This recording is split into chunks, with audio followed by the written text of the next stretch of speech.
The Columbia Broadcasting System and its affiliate stations coast to coast present Baseball, Beer, and Barbecue. The 0-2, swing and a miss, strike three, blew it past it. Discussing baseball, good drinks, and food. And you got your honey mustard? I love mustard. With Ted Hicks, Todd Vandenberg, and Lee Vowell. Well, big deal. I am very professional. Every Saturday morning at 10 a.m. on the Happy Hour Network.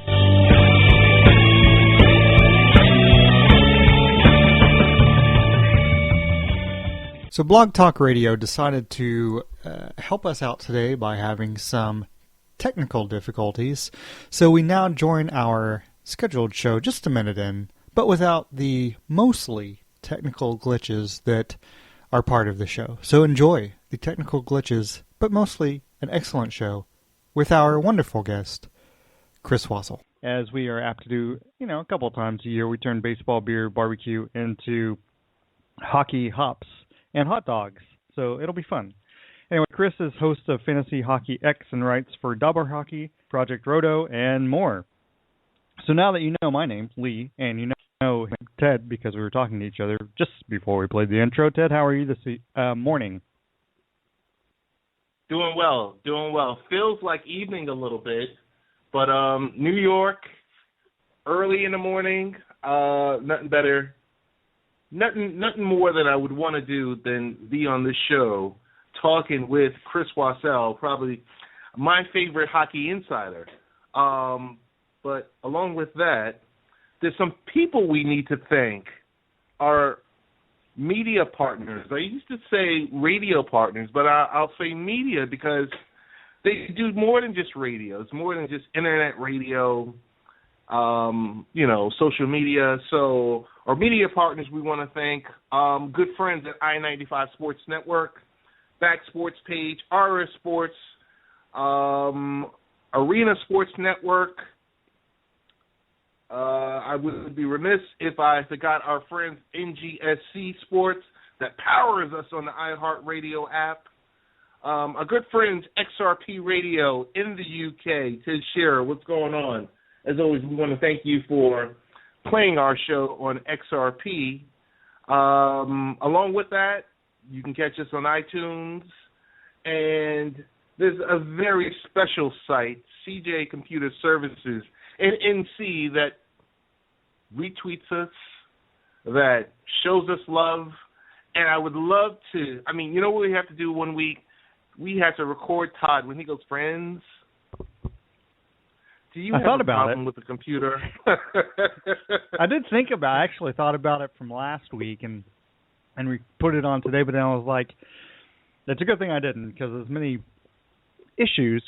For instance, Blog Talk has been trying to mute you, Ted, for about 3 minutes. So if at some Me point, or you? You. And actually, I didn't even know I was here when the show started. So hopefully we will get through this, and it will be a lovely experience for our millions of listeners out there, we'll get to it. Billions of listeners. Yeah, that's true. Neptune, we're huge in Neptune, somewhere in Neptune. Neptunia, Neptune. And Lovetron. So let's get straight into baseball talk, because we're going to be talking a whole bunch of other things besides just baseball today. Obviously, we're going to talk hockey later, and we're going to talk some more general things in just a few minutes. It was awards season this week, and all the big awards were announced, and let's just start with Rookie of the Year. Any surprise that Chris Bryant of the Cubs won, and what do you think about Carlos Correa of the Astros winning? Well, I think hands down Noah Syndergaard should have won, without a doubt. Nah, I'm just joking. He finished seventh. Not too bad. Chris Bryant. Definitely. Between Bryant and Correa of the rookie of the years, to me, no brainer. It's a great choice. Two great up and coming organizations that we're going to see for the next few years because of the amount of stars that they have and young talent that they have. No issues with either one. To me, Chris Bryant's star is going to shine brightest in this league in the upcoming years. Oh yeah, I mean, both these guys. I mean, just as Todd wrote this week for the 3-point conversion, just think. Obviously, Brian is a third baseman, but just think how great it's for the next 15 years. Just on the left-hand side of the infield, because we've got really good young third basemen like Manny Machado of the Orioles, who still, it seems like he's been playing for a million years, but still a really, really young guy in his early mid-20s. Then we've got Chris Bryant, of course, and then the shortstops just in the American League 1 and 2 were number 1 and 2 in the Rookie of the Year voting. We had Correa of the Astros and Lindor of the Indians, and it's going to be fun to watch those guys.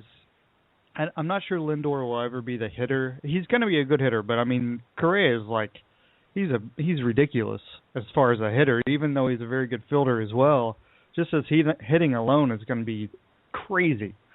So, moving on to managers of the year, Joe Bannister of the Houston, Texas Rangers won in the American League, and Joe Madden, of course, won in the National League. Any surprises with you for those? I mean, Bannister could have been Hirsch of the Astros who won it, but no, it was Bannister of the Rangers.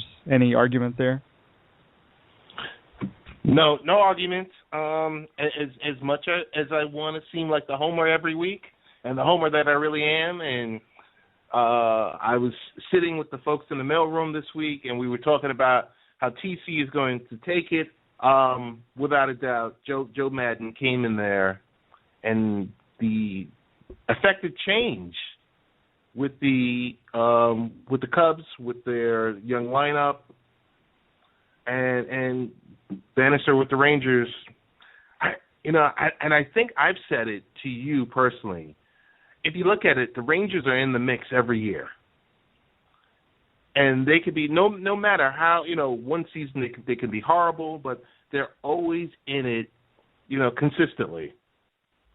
So, I think good picks for manager of the year. No issues with it. So you really thought Collins would win? You said you were talking to the guys in the mill. Oh, okay. Were they saying? Yeah. They said it would be nice for Terry to win, and I said, not in a year, Joe Madden. This is a guy who's won it 3 times. And if you just look at the records, I mean, come on. 100-plus games. I mean, even though, the Mets really, their pitching really made the young hitters look bad in the playoffs in the NLCS, but without, hands down, Joe Madden. That was one of the reasons why I was in the mailroom last year when Madden was available. I said, maybe they need to go get this guy with all the young talent the Mets had. But I quickly got shot down because, the type of money Madden would require and, overall control of the team. So, I got to ask you, so in the mailroom, is it like old school mailroom where they have the tubes and they put the stuff in the tubes and it shoots it up to wherever it's supposed to go? Does that still exist? Does that even exist? Or is it all electronic? Is there even any mail? Is it just the tech guys? You call it the mailroom, but it's really just a bunch of tech guys sitting down there. It's a little bit of both. You got some retro stuff, but it's usually where I go and I just go down probably 2 to 3 times a week, and we just talk MLB. I go down there, and there's a Pirates fan, and there's a Yankees fan. And, of course, I'm the Mets homer, and we just go down and we talk MLB head to toe. And I'm telling on myself because there's times I'm down there 30, 45 minutes talking with the guys, and we're just running through, how the season is going and our thoughts and trades. And it really helps me for this show. It's because you got to be really, really on point down there. But it's good stuff. So we're going to talk Cy Young and really talk about the trifecta.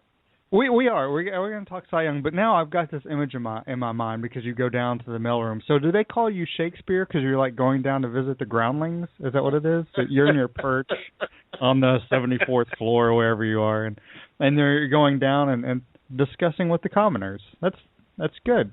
Is that how it works? Is that what they think? How do you get a job? How do you get a job in the mailroom? That's what I want to know. I think one guy's worked there like 25 years. So I really wouldn't even know how you would get a job in the mailroom because he has to die first for a position to open up. I've heard that before, actually. I know you're joking. I'm not sure, but I've heard people that happen. Anyway, getting back on point, I guess. So with the Cy Young Award winners this week, of course, were Dallas Keuchel of the Astros. So the Astros won Rookie of the Year and Cy Young. And before the MVP awards were announced, the first three, of course, were Rookie of the Year, Manager of the Year, and Cy Young. And the Cubs swept the first three. So Jake Arrieta of the Cubs won the Cy Young. You know, it could have gone either way. Again, Todd wrote in his article, and we've talked about on the show just about Dallas Keuchel of the Astros winning it. Did he deserve it? I mean, you could make the argument, yes, he deserved it. You could also make he didn't deserve it. He deserve it, and David Price should have won it possibly because Keuchel's Arrieta, I mean, .75 in the second half, lowest ever. So you can't argue with that. But as far as the whole season, you know, Greinke's numbers, except for strikeouts, really are better WHIP, better ERA. He didn't have as many wins, but he was 19-3. So, you know, if he had been on a team that had scored some runs for him, especially in the first half, we're talking probably 25 wins at this point. Hey, Lee, you're breaking up. Which part did you hear? I didn't hear anything. Oh, that's awesome. So, again, I'll restate. So both of these guys, Dallas Keuchel of the Astros and Jake Arrieta of the National League, Chicago Cubs, obviously won the Cy Young Awards for their respective leagues this year. You could make an argument either way that Dallas Keuchel shouldn't have won it in the American League because of his 3.77 ERA on the road, and David Price had more good numbers overall, home and away. And then Arrieta in the National League, you know, .75 ERA in the second half, best ever, but again, Zach Greinke's numbers throughout the whole season still better even than Arrieta's except for wins, and we're talking about Greinke probably winning 25 games if the Dodgers had scored 2 runs for him in the first half in several occasions. So if you had a vote for Cy Young, whom would you have voted for? Matt Harvey. And in the American League, I guess it would be Syndergaard. That would be, yeah. And in the American League, it would have been DeGrom. DeGrom, okay. No, I mean, either way you go, would Price have gotten my vote in the AL? Probably. Would Greinke have gotten my vote in the NL? Probably, but Arrieta came on like a house of fire. He did. So, but I mean, it wasn't. Greinke still had really good second half numbers. But I mean, you know, like you said, you can't really argue with Arrieta because of what he accomplished and got his team. Really, without Lester having a good season, Arrieta really got his team to be in the position where they were going to make the playoffs. Even though they had a great record, they still were in that division where it was, you know, tough. Without a doubt, the best division in Major League Baseball. Yeah, absolutely. So, moving on to the most valuable player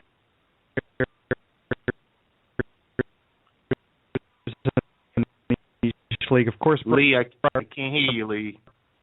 For the youngest player to ever be named BBQ, he won. Hopefully, you're still there. Anyway, I'm here. I'm here, but I couldn't hear you. Okay, can you hear me now? I can hear you much better now. Okay. I want to apologize to all our listeners out there. Now, actually, our media friends. I'm not sure what's going on with Blog Talk Radio this morning, but it sucks. It sucks this morning. So, Blog Talk Radio, if you're listening, you absolutely suck this morning.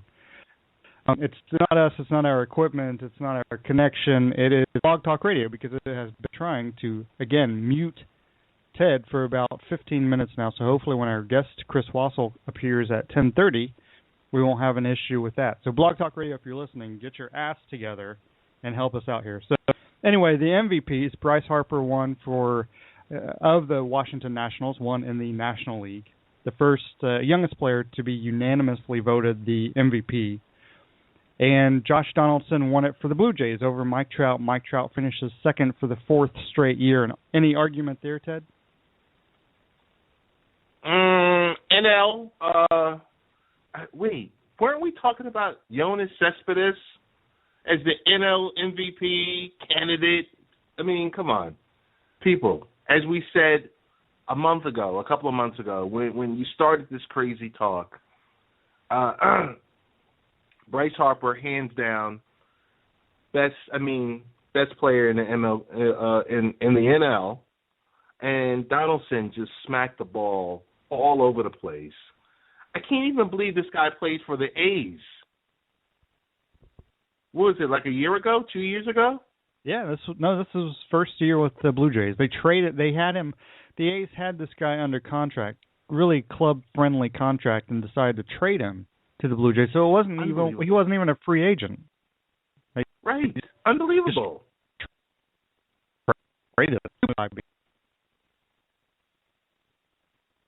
Hey, Lee? Yeah, because he was like again. Hopefully you can still hear me. So maybe it's Ted's connection. I'll just pretend out there our millions of listeners can actually hear me. Anyway, so Josh Donaldson, he was a very productive player with the A's. His WAR last year with the A's was over 6. I mean, the guy is extremely productive, has been productive. Mike Trout, again, finishes second for the fourth straight year. Ted, hopefully you can hear me. Mike Trout, will he ever win an MVP, or is he going to finish second forever for the next 20 years of his life? This guy is Major League Baseball. What are you talking about? He's going to be – come on. He's going to be great. I'm guy surprised is Major – He hasn't just given him an award. Treat him like LeBron James. Yeah, except Trout hasn't won yet. I mean, I that you're kind of half joking, but it's almost true because at some point this guy's probably going to win 2 or 3 MVPs in a row, just like Kershaw, really. Yes. And then there's going to be backlash, and he's not. He's not going. He's going to finish second again for like 10 straight. But he deserved to win it this year. Donaldson should have won it. Donaldson should have won it.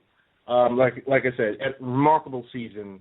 The fact that he was on Billy Bean's payroll and speaks very highly of, and I want to make sure I get his last name correct, Antropoulos, Alex, who's no longer with the Blue Jays. I mean, everyone was beating Alex in the head about, giving away all the prospects. And here you go, Donaldson is not a spring chicken. I think he's like 29 or 30, but this guy's going to be in the league for quite a while. Yeah, and he's with the perfect team. I mean, he's got good hitters surrounding him. He is an excellent – his defensive third base is – I don't know if it's underrated because I think people who appreciate baseball know this guy is an excellent fielder, but he wins you games – he doesn't play center field like Mike Trout, but he still plays the hot corner, still plays third base, plays it extremely well, and he wins you games with his glove and with his bat. So, I mean, it's great to see. Same thing with Harper, really. Defensively, offensively, of course, his offensive numbers this year were off the charts. Rightfully won the MVP, even though his team didn't make the playoffs. He did everything he possibly could. So let's move on to a few other things, the hot stove, before we're joined by Chris Wassel at the bottom of the hour to talk NHL. David Ortiz announced this week that he will be retiring after this season. He will be 40 this year. After this season, he will no longer be a player. Hopefully, if he has a good season, decides to come back, I'm still, who am I? But it's not that. David Ortiz, in your mind, or David Ortiz is a Hall of Famer, yes. I know there's a lot of talk about who did what with those, early 2000 Red Sox teams. He was on death's, I guess, death's doorstop at one point in his career. Then he became Superman, and regardless, he's got 3 World Series victories, rings. He's, they destroyed the curse. Give this guy a spot out there.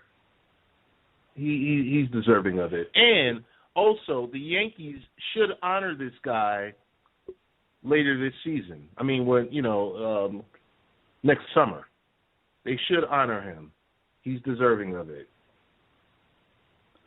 Do you think every team should, or just because our team should honor this guy, especially intra-division teams, or just the Yankees because of that rivalry?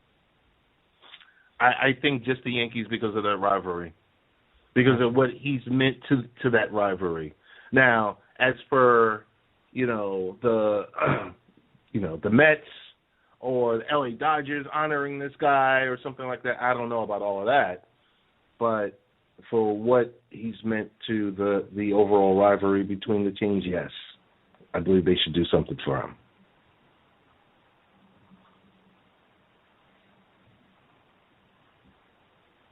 He should not be a Hall of Famer. Some of the ones who are saying he should not be a Hall of Famer are because he's a DH.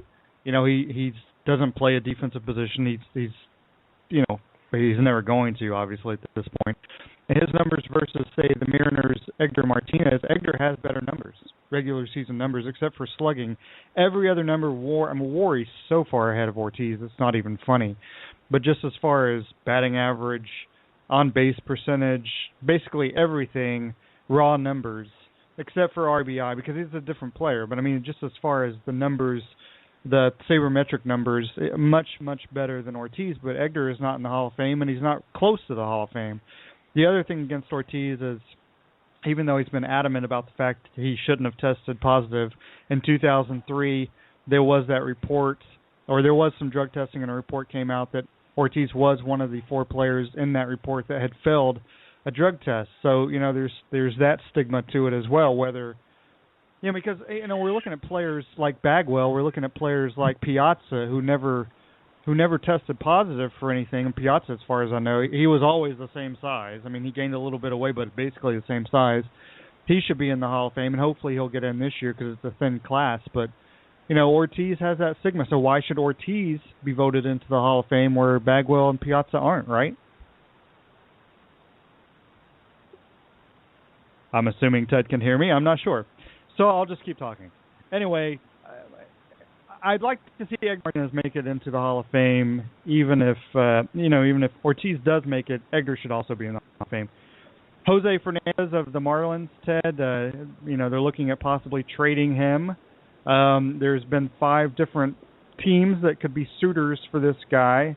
Why would the Marlins trade Jose Fernandez? Because the Marlins are the Marlins. And it seems like that's what they do every few years. They make a type of boneheaded type move. They have no reason to want to trade this guy. I'm just dumbfounded right now. Yeah, the ESPN actually has an article. Should he be traded? And this is in the no column. He's good. He's under team control for 3 more years. The Marlins may not be able to extract fair value since he hasn't pitched a full season since 2013. They'll only further alienate their fan base, all 3 people who show up to the games.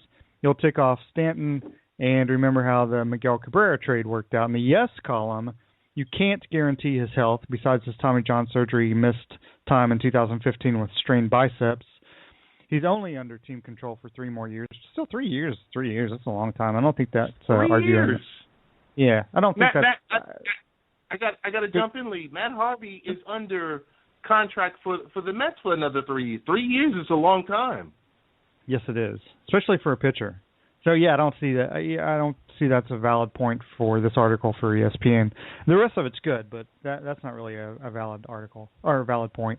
His agent is Scott Boras, so there's no way he signs an extension before free agency. Why would you with the Marlins anyway?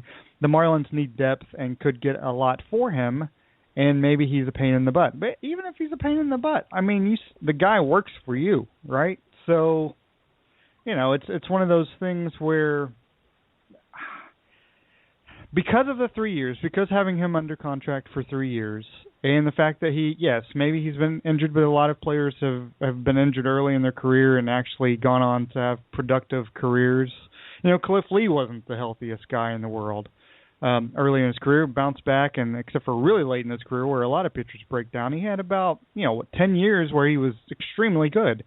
And Fernandez has the stuff already, so maybe the guy's a pain in the butt, but hey, you live with it. I mean, who shows up to watch the Marlins besides Stanton, right? I mean, that's some other young guys, but Stanton's he's the home run hitter, and then they show up when Jose Fernandez is pitching, kind of like they do in Seattle when King Felix is on the mound. You should show up. So losing Jose Fernandez, I don't see how there's any way a team would risk. Hey, this guy has been injured. I'm not. But the team's got to know, man, if I get this guy, that's my number one, or if I have a really great pitcher already, a number two, and that's pretty good 1 and 2 if he's your second. And Todd Frazier of the Reds, of course, another very good player. Of course, he's not young necessarily; he's 30, about to be 30. But Todd Frazier would be a great Met, right, Ted? Oh, he'd be a great Met. And a lot of talk about shifting. Maybe right to first base. Frazier is a great third baseman. Trading Duda for either bullpen help or a center fielder. It's going to be interesting. It's going to be interesting because this guy in 2015 he smacked 35 home runs. I can, without a doubt, expect to see Sandy influx this off season. But as you know, with any type of Alderson-type team, he's going to make the right decision. He's going to make the right decision and the most cost-effective decision. As you know, Cespedes is not coming back. This guy's looking for the big payday, and you got to plug some holes. And what does that leave out there? That leaves Duda out there. I mean, Duda can knock the cover off the ball, but I don't know. It's you got to look at where your holes are, and the Mets have a couple of holes that they have to fix. So I like the Todd Frazier discussion or talk or let's see it come into fruition. So, last year saw 2 guys sign before Thanksgiving, and we haven't really seen that this year. Is it because this class is so great? Or so deep, at least, especially as far as starting pitching goes, that players are just waiting to see who makes that first move and how much they get? You like to think it's the LeBron effect, but who is your LeBron James? Would you say that's David Price? Yeah, that's a good question. That is good because Zach Greinke's out there as well. Right. Sorry, you got these great pitchers. No, you got these great pitchers out here, these great players that are going to command $100+ million with 5 and 6 year agreements. Then everything else kind of shakes in after that point. Yeah, and then I don't want to equate Jason Hayward to LeBron James, but the guy's 26, so in a way, his age makes him more valid than anybody else because when you get this guy, he's going to be your guy for 10 years, probably. Yes. And at 36, he could still be defensively. He should still be good. And if he's not going to be a great big home run hitter, but he's going to get on base, he should be able to do the same things at that point that he does, right now. But actually, at this point, we now welcome Chris Russell to the show. Chris hosts Fantasy Hockey X and writes for Dauber Hockey, Project Roto, and more. Chris, first of all, we are having major issues with BTR this morning, so I apologize. Hopefully this will go smoothly. But thanks again for being on. You're always a great guest. So how are you this morning? I'm doing good. Now, obviously, major issues in Blog Talk Radio. I may have heard this before many times, so I do understand.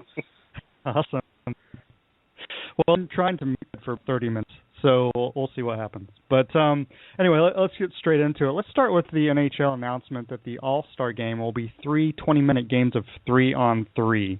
What's your reaction to this? I hope these players have oxygen tanks at the ready, because look, if you've seen the 3-on-3, any player crazy enough to be double shifted like Erik Karlsson did last week, you get gassed quickly. I watched him by the end of about, I would say, maybe a 90-second shift, just gliding to the bench, which did almost result in a goal against. But look, it's going to be fun.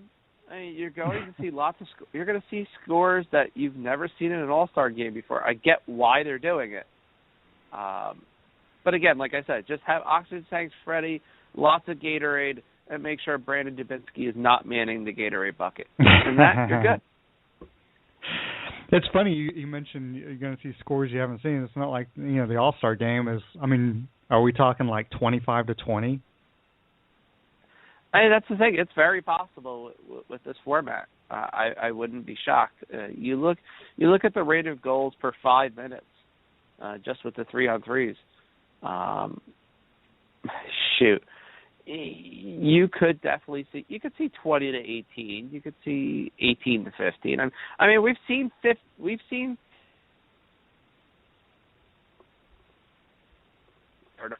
in the 90s mostly. So, we've had a few crooked numbers the last few years as they've tinkered and tinkered and tinkered and tinkered and maybe tinkered some more with the format. But, hey, at the very least, you're going to see lots of good old-fashioned pond hockey scoring chances. So we'll have that. That's an excellent point. And at least they approach it like it's an exhibition game and should be fun, unlike Major League Baseball. So, there has been an ongoing discussion about scoring being down. It's in decline, and it's down 0.8 of a goal per game since the first post-lockout season. Still, attendance has increased for the most part over the last 10 years. So there's only been a couple of years where it's down. Do you think low-scoring games ever will affect attendance, or is it more just, fans care about quality of play? Yeah, it's a fun balance, and it's a great question, to be honest. Because I mean, at one point we were down. I think at about the 13 or 14 game mark, it was about 4.9. It was a little bit right around 4.95 or so, and the question got posed. But you looked, shots are up, scoring chances are slightly up. What gives? So, of course, naturally, everybody targets the goaltender. That's not the reason. Players just can't frickin' shoot anymore. And the shot selection in the league is horrendous. If Bobby Farnham has as many goals as Sidney Crosby, some of that has to be on the player at some point here. It's not just it's just not great goaltending here. I mean, there is some awful goaltending to be had in the NHL. I'm looking at Square at Edmonton as an example, aside from last night, but maybe Tuukka Rask too. But to get scoring up is not the end of the world. Fans will come. People have to understand it's also early in the season. You're going to see low attendance numbers. The Islanders never draw before January 1st. They just don't. It's been that way for, since they've been bored. I mean, Carolina never draws before December 1st. Why? College football. I mean, you could go down the line. And yes, there are excuses to this, and I understand that. But it's not something out of the norm. We've seen this before. It's not because of a lack of goal score. There are chances all over the place. The 3-on-3 is insanely entertaining. Just send a letter to Uncle Gary and ask him why he keeps tinkering with the league. There's your attendance problems, right? Partially right there. Gotcha. Hey, Chris, it's a pleasure with you being on the show, also being a fellow tri-state person. Welcome. Thank you for addressing the Islander and some of the attendance issue. But you mentioned a specific person. So what's going on with Sidney Crosby? He doesn't seem to be like the same player. You know, it's funny. We joke about this. You know, a lot of press people and a lot of fans go, well, what happens when these players get to a certain age that have played a ton of hockey? And though there's not any one significant advanced stat that just proves it, there's a few out there. I highly recommend Micah Curdy's work on Twitter. He goes by the Twitter handle Ineffective Math. He has an actual curve that shows the player decline as you reach a certain age. Basically, once you get to age 29, your prime is shot, and your numbers gradually start going down, aside from a few spikes. Some players are different. Sidney Crosby is one of them. You have to ask the question at some point, with Sidney Crosby's mandatory choice of having certain players play with him, if it's actually hurting him career-wise, because this year it's clear it is. You have one little streak where you had 6 points in 5 games, but this also has to somewhat do with coaching. It is weird that since Mike Johnston's been brought aboard, in about 102 games, guys, Sidney Crosby is pointless in 46 of them. Think about that for a second. That's almost half. He's not even close to that with any other coach that he has had in his tenure. Heilsman, the rate was much less. Now, Jacques Martin doesn't have much of an influence, but anytime you hear the words Jacques Martin and offense in the same sentence, I usually typically hide my head under the pillows like any Peanuts character. So it's not good right now if you're a Sidney Crosby owner, but it's not hopeless either. I mean, look, the power play was abysmal early in the season. It's going to get better at least. I can't see it being even at 14, 15% as it is now. It's probably going to get closer to 20. You figure some of those goals are going to come Sidney Crosby's way. But to suggest and say that Sidney Crosby's 100-point seasons may be done in the NHL isn't far off, guys. It's a scary and sobering thought, but true. Yeah. So Chris, tell me, what are your thoughts on the changes to the overtime format? I mean, fewer points are being awarded for overtime unless you are in Vancouver. Vancouver does to get out this year. And God, if you get the Rangers at a 3-on-3, just sign up for the shootout instantly. But for some teams, it's been unbelievable. I mean, look, the Devils have 5 wins in overtime. I mean, this is a team that couldn't win the shootout. Granted, they have 2 shootout wins and I think 3 overtime wins this year. For the most part, this has worked awesome. This has worked exactly the way the NHL didn't intend for it, but yet did. The action is unbelievably fun. The fans are into it much more than the shootout, which I'm sure the NHL wasn't. That wasn't their plan. All right, maybe it was. They got one right, and you have to give them due credit for this at least. I sit there and I watch a 3-on-3, and I'll see it on Twitter. People, even press are like 3-on-3 Twitter alert, and literally you have to compel yourself to watch this because you never know what's going to happen. And if that gets more and more people into the sport, it's fine by me. Yeah, and that's a good point. That's really what it comes down to, just get people back in and into the sport as it is. We talked about the NHL not being shy about making changes. Next year, it looks like there will be, and this may be a done deal. I haven't seen the latest, but it looks like there will be a 5-day bye week for each team between the January 1st and February 28th. What are your thoughts on this? I get why. It is funny though that you look and you just go, well, don't they have bye weeks already in some senses? I mean, I don't know. Early in the season, it seems like there's always a ton of days off. You get a couple days off for Thanksgiving. You get a couple days off for Christmas.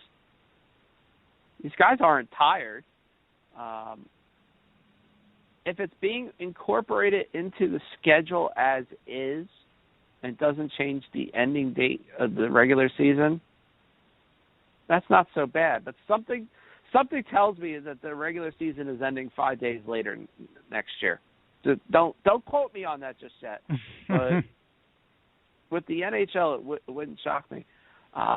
It's going to create an interesting scenario. I think the best example of this that I can see is the fact that you just have faulty NHL scheduling. Washington, for example, guys, had a back-to-back, have 4 days off, then had another back-to-back, and play 7 games in the next 11 nights. Wow. It's not like with Ted Leonsis owning the team, it's not like the Capitals can – look, the Capitals could pull rank on the Washington – let's be honest. They could pull rank here. This is Leonsis – this is his baby. The Capitals are his baby. And that shouldn't happen with the NHL. I get with TV contracts, and they do have a couple games on NBCSN, I believe, in this span, but still, this is on scheduling more than anything. Do you really need a 5-day bye on top of it? Probably not. But they're going to do it anyway. It will create more instances where you have rested teams playing rested teams, which I get. That increases the entertainment of the product, so I do understand it in that sense. But there is a part of me that wants to see a team and how they respond playing their third game in 4 nights. It may be the sadomasochist in me, but hey, I love seeing this because sometimes you will get surprising results, like any time Ottawa plays Columbus and you're fully expecting Ottawa to win, and all of a sudden, oops, it doesn't happen. But that sort of thing. So you never do really know. Yeah, excellent points.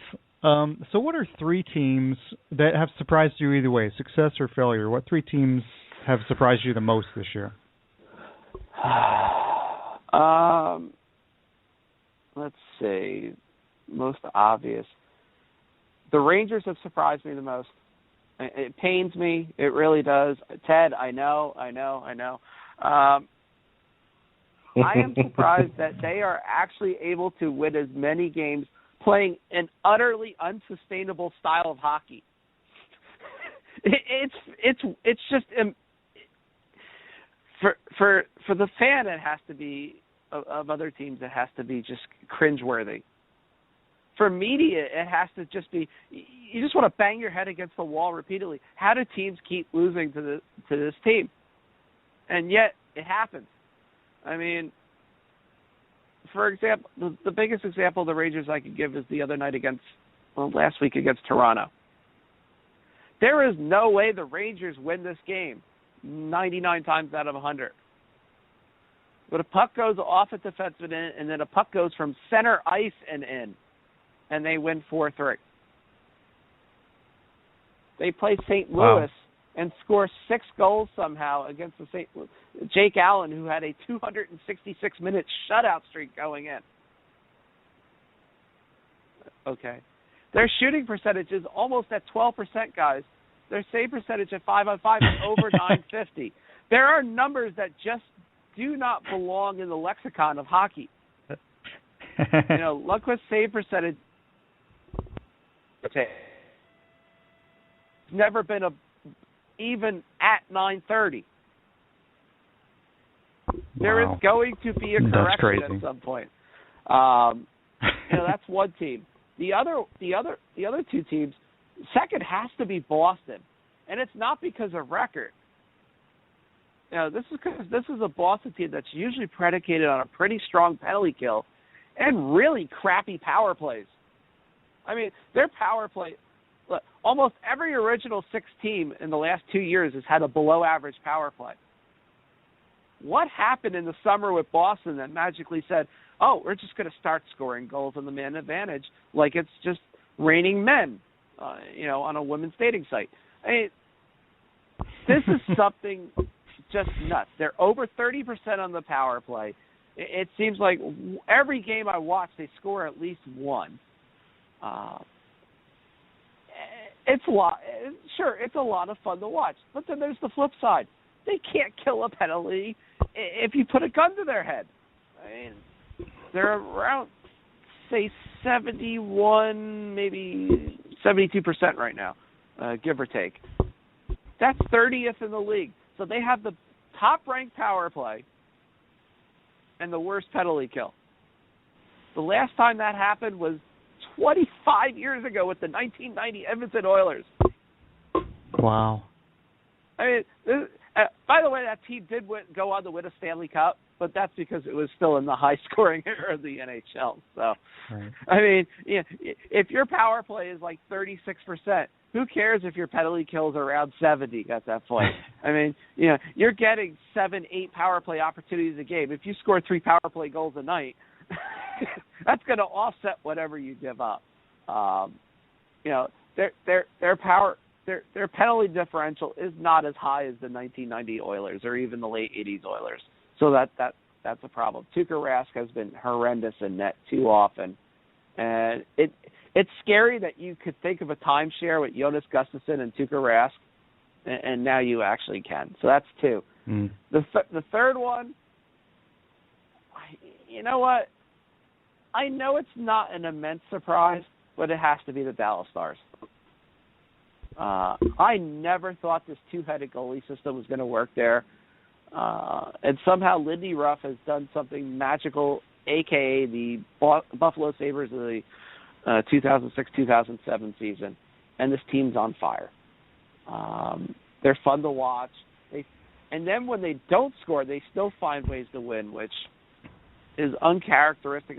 Did you even see any of this last year other than little bits and stretches? Probably not.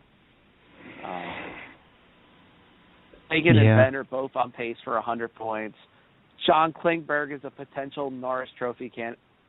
I'll just take the frickin' potential right off it right now. He is a Norris Trophy candidate. I mean, he's getting better defensively. He's a young kid. He's in his second year. What sophomore slump?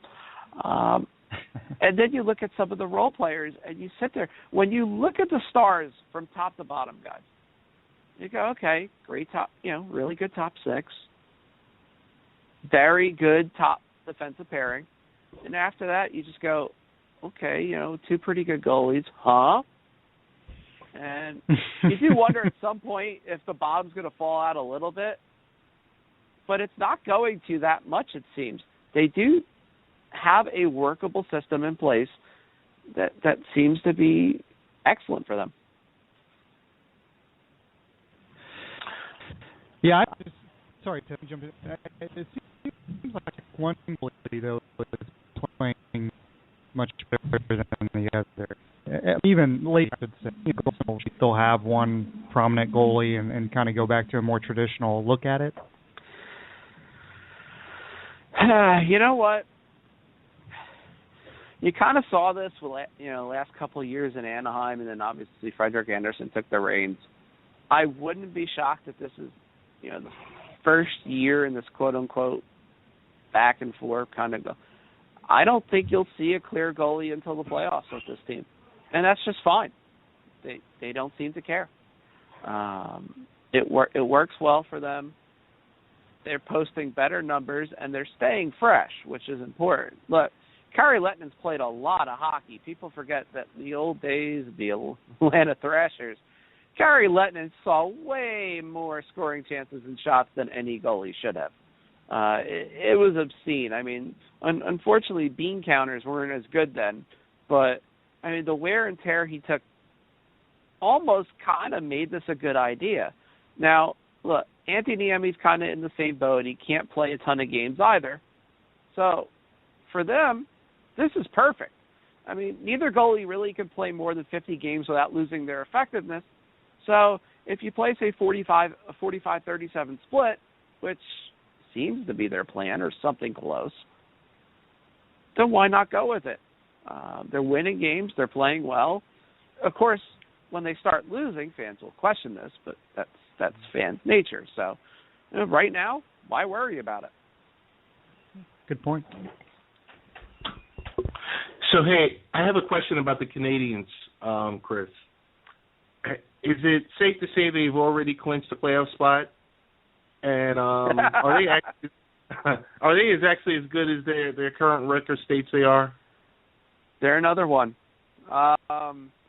Maybe not as bad as the Rangers because, look, Carey Price is just that good. I watched it last night, and Carey Price did look rusty. And I talked to Dennis Gorman of the AP last night before the game. I'm sitting there on the train heading down to my fiance's. This is a true story. He sits there and goes, "There is no way that this game hits the over." And I'm like, if I had the money right now, I would bet you $1,000 right on the spot that this game, you see at least 6 goals in this game combined.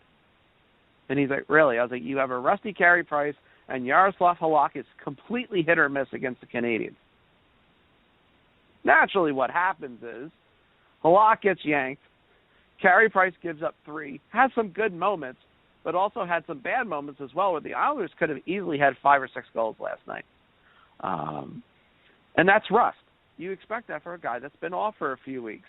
And it goes to show you, yeah, there's some holes in this Montreal team still. Obviously, the way Michel Therrien has handled the Alexander Semin situation has not been ideal. You had to know that going in. Semin is a proud guy, and he doesn't like being treated the way he has been, especially with Carolina and now Montreal. Therrien is one of the most stubborn individuals you will ever meet in life, never mind in hockey. So you almost had to expect this. And yet they're still winning anyway. Dale Weiss has 9 goals, guys.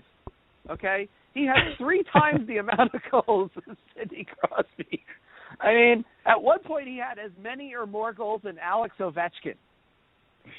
Just try to wrap your head around that one for just even half a millisecond, and you realize, oh God, what have we done?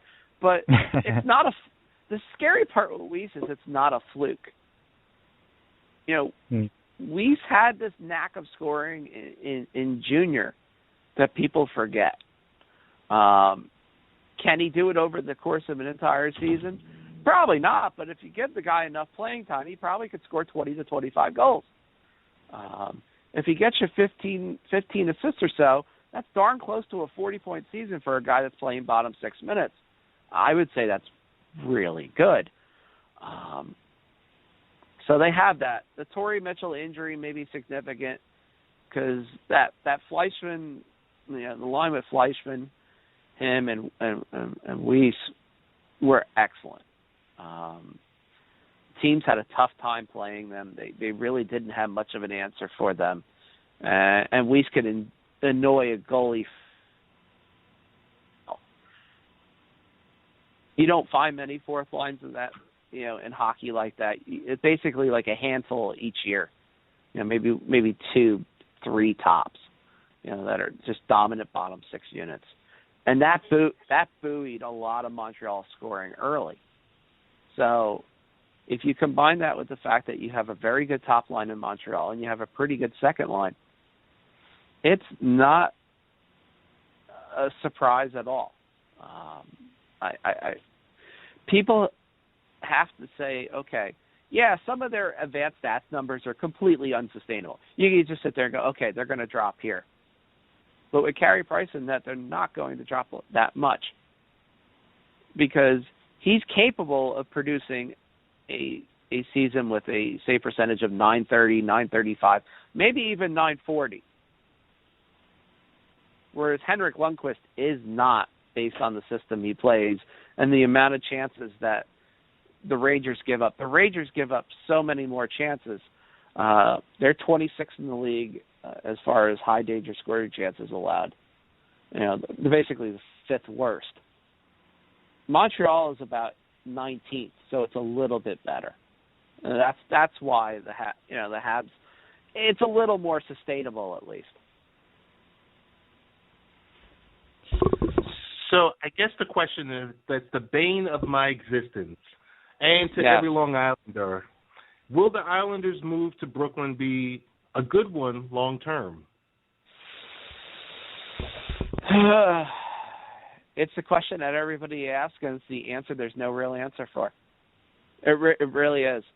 Short term, it's not. I mean, I know lots of people that have flat out said, I will not go to an arena with a crooked scoreboard and a freaking car in the back. It's just there's too, as one person said to me, there's just too many odd things going on with that arena. And I think the other one that was kind of funny by a press member, it looks like I'm playing in the Rusty Chum Bucket. I mean, if I started whistling the theme to the SpongeBob SquarePants song, it would be appropriate right now. But all kidding aside, the arena itself is not that bad. I mean, but it's one of those things where between the obstructed view and the score, visually, it's something to get used to. And I think that's a problem for the casual fan. It always is. You're looking for a product that, things are in symmetry, et cetera. Even the seats are not exactly symmetrical, Ted. Wow. I can attest to this because I've done a couple arena tours there. And you just sit there and go, I mean, part of the one press box is obstructed because of the way they set it up. God. Who thought about this, while making this? And, it's unfortunate, but I do think I don't know if they can sustain long term because Long Islanders a lot of them are really diehard about not going there. And that does concern me. Totally. Chris, I got to jump in here and tell you, I get a call every other week from their ticket office asking me about, hey, are you buying your 10-pack or you're buying your 5-pack for this year? No, I'm not. Will I go there once this season? Yes, I will. But adamant about it. But, I mean, you made some good points earlier on when you were talking about the numbers and the first 11 games of the season and versus what the Islanders did last season overall with attendance. I mean, it's an upgraded product, and hockey doesn't start the first 11 games of the season. The casual fan doesn't show up because there's been times in the previous years I was in Nassau Coliseum, and you could pick your seat during the weeknight. Yep, they used to call it the Tuesday night move down. Start up at 300 level, slide on down. By the end of the game, you were almost right at center ice. Well, Chris, it's been fantastic having you on the show. You're always a great guest, extremely informative about hockey. So, again, thank you for being on. Will you let people know where you can be found in the greater universe that we live in? The thing called the internet or the light web, and not to be confused with the dark web where certain organizations like to hide. Folks, you can find me, as always. My Twitter handle is Chris Wassel, DFS. You can find me on Dauber Hockey with my weekly Saturday morning, I call it the Saturday Night Special column. You can also find me on today's Slapshot talking about a variety of topics like whether the Rangers are actually sustainable on this planet and many others. You can also find me over at thefakehockey.com, espousing good old-fashioned daily fantasy hockey advice. Obviously, Fantasy Hockey X, our weekly Tuesday night show, which is not like any other because we actually laugh at our own misery. We're losing money potentially here, and we can still laugh about this, which is great. And, of course, a bunch of other sites that never seem to get time and et cetera, but I'll soon be writing for the Hockey Guys. And curve. And by the way, something I do want people to check out, there's a lot of fantasy hockey and hockey experts on a relatively new app called Sway. That's two Y's, guys, Swayy. You can find it on your iPhone. I highly recommend it. You can vote in polls. There's a lot of commentary. You'll find some of the best and brightest in the fantasy hockey landscape. Pete Jensen, Neil Parker, Rob Mayen, myself, and others. And it's a fun experience. A lot of good debate, and you can search for pretty pictures of players or potentially incriminating ones as well, as I found out. Apparently, if you search on their site for Patrick Kane pictures, you get some pretty bad ones. Oh, no. Yeah, there's some bad ones. But, look, it's an app that absolutely has to get a little more press, and it has been on Shark Tank, so interestingly enough. So go check it out and check me out there. And as always, it's a pleasure to be on with you guys. Well, thank you, and enjoy your Saturday and enjoy your weekend, and hopefully hockey will go well today. So, and we'll of course have you on again if you can make it during the hockey season. So, thanks very much. Absolutely, guys. Have a good day. Thank you. So, Ted, hopefully you are there, Ted. And, yes, sir. Yes, sir. Okay. Well, we're never really sure with Blog Talk Radio today. So we just have actually we're a little bit over time, but I want to ask you real fast. First of all, have you already rushed out and bought Adele's newest release, 25? And did you watch the Ronda Rousey fight last week? And even if you did or didn't, what did you think about her loss? And sub question, Holly Holm, excellent fighter. Honestly, I prefer the fights, but when you market people, a lot of times it comes down to attractiveness. I'm not in charge of that. Holm, just on the surface. No, seriously, this is a question. But because MMA has gotten a lot of pub over the fact that Rousey's an attractive female, right? That's got to be part of the selling point. Holm maybe not as attractive. So is MMA upset in any way that maybe she's not, and it's that selling point is gone a little bit? Of course. Come on. I mean, all right, so where do we start? We start with supporting our artists. I'm sending out a tweet right now, into the... that did not tag me in it. I never get tagged. I tagged you in it directly from the Baseball, Beer, and Barbecue Twitter handle. And what do you see? You see a picture of two artists, Jadakiss and Adele. Both of them I purchased yesterday. Why? Because you got to support your artists out there because, come on. How much illegal downloading can you do? How much illegal streaming can you do? It all comes down to support these guys, love Adele, love Jadakiss, and I'm going to support them. In regards to Ronda Rousey losing to Holly Holm, let's talk about that level of hate that's out there for Ronda Rousey ever since she got knocked out. Mm-hmm. Everyone has just been chiming in, saying, maybe she went Hollywood. We knew she went Hollywood. She wasn't going to be there for the next 6 months anyway. So, rightfully so, filming Roadhouse, the reboot to Roadhouse. Holly Holm, everyone talking about, yes, the selling point was Rousey. She was tough. She was easy on the eyes. She's being photographed in these swimsuit magazines. So, yeah, was it a selling point? Of course. Is she a future WWE diva? Probably. Holly Holmes isn't easy on the eyes. I don't know. But boy, Rousey got laid out last week. I'll tell you that much. UFC has some problems on their hands, and maybe they do go back to marketing. Her fighting skills. But they deserve the flack, and this is the stuff that Dana White wants because he wants to bring more, the spotlight on UFC. And there's no such thing as bad press, right? No such thing as bad press. No, No. Could you imagine if baseball, beer, and barbecue had bad press? We would be loving it. You'd be in Tennessee, That'd be the only I'd press be in we New York. had, but it'd be fantastic. Todd would be in beautiful Miami, loving it up, watching the paparazzi chase behind us as we drive to work. That's right.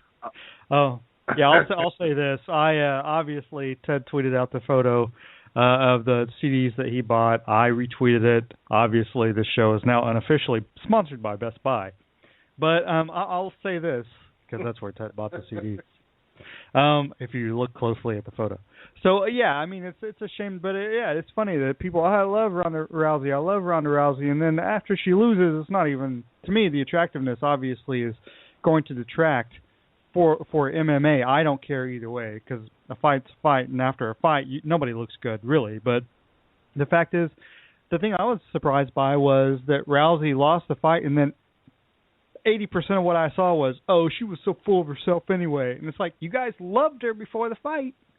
What happened after? You know? It's like, anyway, which reminds me, 2 weeks ago, the best fighter pound for pound on the planet fought. Nobody talked about it. Vasily Lomachenko, who's a boxer. He's had 6 fights now. The last 2 have quit on him. If anybody watched the Mayweather-Pacquiao fight, he was in the undercard. Phenomenal fighter. So next time Lomachenko fights, maybe everybody should watch that and talk about Lomachenko and how, I don't know how he looks. Maybe he's a good-looking guy. I don't know. Maybe MMA, even though he doesn't fight there, could help boxing sell, because boxing needs some help selling their own products. So anyway, that's our show for today. Any final thoughts, Ted? We got to get into, I guess, jackass of the day. Jared Fogle gets 15 years for pleading guilty to the charges of child pornography and crossing the state lines to pay for sex with minors. You know what? You really don't hear me say this much, but he's an effing asshole, okay? Yeah. You know what? And he deserves everything he's going to get. Yeah. I work with some people who are, they don't listen to the show, but they look at things through skewed eyes sometimes. And one of the comments was, well, maybe one of the people was 17. Like, who freaking my cares? God. Who cares if they're 17? It's illegal. Jeez. I mean, this guy, man, wow. And, you know, the worst thing about it was what he did. But partly another thing that's really bad about the whole situation is his foundation. The guy that oversaw the foundation was involved as well. And it was like, wow, I feel like the whole thing was just some kind of weird scheme to, it's so sick. Anyway, that's. Hey, I know we don't want to spend too much more time on this, but he said he had this sexual craving because of the diet. Yes. Oh, my God. Can someone put him under a prison? Oh, Subway will. Subway will spend as much money as they possibly can probably right now putting that guy under the prison. So, yeah. Hey, what are you doing for Thanksgiving?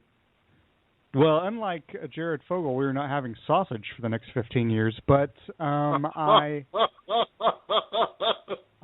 for Thanksgiving we're having, my wife is in a show. She's in the musical version of Christmas Story, which was on Broadway and now is in regional theater, but she has a show that evening, so we're actually having Thanksgiving dinner, I guess call it dinner, it's not really dinner, early at 1 p.m. On Thanksgiving, but we'll have her parents and then my mom and a couple of my daughters over, so it'll be good. It'll be short and early, and then I can relax the rest of it because I'm off. Oh, you're off all week, though, is that correct? I am off all week. I said goodbye to my friends at my job yesterday, really more like my colleagues. The groundlings. My only friends are Lee Vallon, Thomas J. Vandenberg, also known as the Unreal Todd. But no, I'm off all week, heading down to Prince George, Virginia, to have the entire family is going to Virginia all over because, as you guys might not know, that my brother-in-law was in a very serious motorcycle accident about 8 weeks ago, and he's yet to go to rehab, so the family is gathering there to support him, and hopefully give him that motivation. So we will be in Virginia. Will there be a show next week, next Saturday? There's one scheduled. Are you still going to be doing Black Friday shopping? I don't do Black Friday. I don't do Black Friday. We do all our shopping online anyway. We don't ever go to the store anymore. Oh my goodness. Hey, so Prince George, that's near DC, is that correct? Yes. Okay. It's not far from DC. And so I'd say about maybe 5.5, 6 hour ride down there. Of course, my wife wants to leave Wednesday night when there's going to be 2 million drivers out there on the highways. And she's just like, and that's just hey, I want to let you know. And that's just in my neighborhood to get to the main boulevard. But I will be doing a special L&P on Monday. Want to mention this. We're going to do a 2-hour L&P. I haven't cleared this with management yet, but we're doing a midday L&P. Is this a recorded show? This is a live show. Oh, because there is a live show scheduled on Monday. Oh, there is. Oh, my goodness. I'm so glad I'm speaking with management about this. Well, Todd's not here, but you're speaking with me. Oh, my goodness. All right. I got to figure this out. Really quick. So, but either way, we're going to do a live show on Monday. We'll go to one of our satellite offices where we'll be talking about credit card scams, holidays. We're going to talk a little bit. I mean, a lot of the topics that are in today's headlines we're going to be talking about. And it should be a great show. But thank you for letting me know this because I guess my agent will talk to your agent and we'll figure this out. Yeah. My agent always we try to schedule the guests like a couple weeks ahead of time because they're on the West Coast. So that's why we have to schedule. Our agent schedules the show on Mondays because it's weird because it's 4:00 out there. So the show they come on at 7. So that's why it's yeah. Anyway, perfect. I'm the so show glad I mentioned it. My agent tells me to mention is, of course, the Seahawks show, which seems to be doing pretty well on the Happy Hour Network. And this week, we will be talking to Keith Myers once again of 12th Man Fansided's 12th Man Rising. Last week we had on Jackson Bevins of Field Goals, and he was excellent. So anybody wants to check out the Seahawks show, last Monday the host, Kevin's fine. I was awful as always, but Jackson Bevins, fantastic guest, really truly fantastic guest. So people should check that out if you haven't already, because a lot of people look like they have. So thank you for listening to this show and that one. So LMP is, sad. I tuned in Wednesday. I was like, oh man, I got my popcorn ready. Like, you think I'm joking? I really did. I didn't know the show because I was like, yeah, the show's on. I was like, okay, my daughter's in bed, and there's oh man, there's no show. That's why I texted you. I was like, is there no LMP? You did say that, and I was like, huh? We actually have one listener? Yes, me. I listen when I can. Oh my goodness! But yeah, we're gonna do a live show on Monday, and I will tweet out the number or the way to listen in and stuff like that. And then you can just podcast it, right? I'm not selling and then we podcast, can but I'm saying it can be live and then bam, it can be right up on Happy Hour. Yep. Ooh, we got it. Sweet, and we love. It's funny. Todd's not on the show. When Todd is on the show, Todd's great. But when Todd and you and I are all on the shows are shorter. When it's just you and me, we go it's 4 hours. It's the I know. Wagner opera. I'm telling you, this show right now can go an additional 45 minutes to go 2 hours. We left stuff out. Say it again? So we've already left stuff out. So anyway, okay, I guess we should end it with that because anyway, Ted, enjoy your week off. I have to work the first three days, but it's okay. You know, and then Thanksgiving, and then, hey, Go Hills playing at 12. Todd's actually going to be, the reason he couldn't make it today, he's actually, I don't know if you know this, he is actually at the University of Miami, which lost to Carolina, playing Georgia Tech, which lost to Carolina, today at 12, I think, is when they're playing. So he's actually there live at that game today. So that's why he couldn't make it today. So he's actually seeing a live sporting event, which is even better, which is fantastic. So. Yes. Lee, I just want to let you know, before we shut the show down, if you get that urge on Friday morning to stand online with a million other people at Walmart for those 7 LED TVs that are on sale for $99, don't do it. You hear me? Do not do it. It's not worth it. Wait, did you say they were $99? Well, I know what I'm doing Friday morning. Holy hell! Thank you for that advertisement. I had no idea. I could use another. That's awesome. I could use one from my bedroom. That's fantastic. Hey, I know it was Walmart, subliminal, but thank you. Check. Wait, and Walmart. Best Buy. Let's not forget Best Buy. And Best Buy. You guys owe us checks too. All right. Jadakiss and Adele are $13.99 at Best Buy in New York. I don't know how much they are here. Because you know they regionalize that stuff, right? Like I could probably go to Best Buy. Did you really buy it for $13.99, the new Adele? No. They had it on sale yesterday for $9.99. Okay, that's better. They were both on sale for $9.99. Excellent. Alrighty, well that is our show. Thanks to Adele for being. No, I'm just kidding. Thanks to Chris Wassel for being on and supplying. Hello. Hopefully you can hear me. I hear a hum. It sounds like Ted's at the airport. Ted, yes. If you're at the airport, hopefully you can still hear me. But thanks to Chris Wassel for being on. Always I'm a on fabulous. the tarmac. Always a fabulous. I'm on the runway. I'll see you later. I'm out of here, guys. Alrighty. Have a good week. I should just mute you. That really could be like it. It won't mute you. Oh, it did mute you. That's it. Ted really is gone. Thanks for listening. The fans hoping to catch a little bit of the old-time religion right here, baby. With Junior stepping up to the plate. Here comes the stretch. And the pitch to Junior on the way. Swing and a fly ball. It's a deep right center field. That baby is going to be fly away. The old-time religion lives. Junior does it. A 2-run home run. And we are tied at 3-3. My, oh my. Magic is back at least for a night.